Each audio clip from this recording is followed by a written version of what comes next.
How to unhide hidden or locked chats on WhatsApp.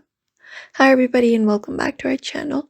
In today's video, we are providing you with a step-by-step tutorial that we can follow up and we should be able to unhide or basically unhide hidden or locked chats on WhatsApp. So let's just dive right into the video and get started. So let's open up WhatsApp for that. And what we can understand is there are two types of hidden chat. One of them is locked chat and another one is archived. So to open up the log chat, we just need to open up WhatsApp and scroll to the top of the chat. And when we do, we should be finding a log chat option. So go ahead and tap on it. And you can verify using your fingerprint, face ID, or PIN. So go ahead and provide it up and click on continue. After that is done, you'll be finding the chat that you have currently. If you want to unhide it, you can hold it up and look out for the three dot in the top and select the option of unlock chat.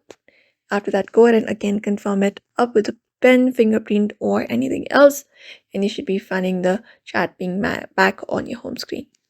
Same goes for archive chat as well. You can hold the archive chat and go ahead and click on the option called unarchive. In that way, you should be able to unhide it permanently. And that's it. If you are not able to do so, make sure that the WhatsApp is updated. Check if chat lock features is enabled and you can just go over and look out for it. And that's it everybody. For now, you can just go over and follow this method. So we hope this video was helpful. Give this video a like and subscribe for more.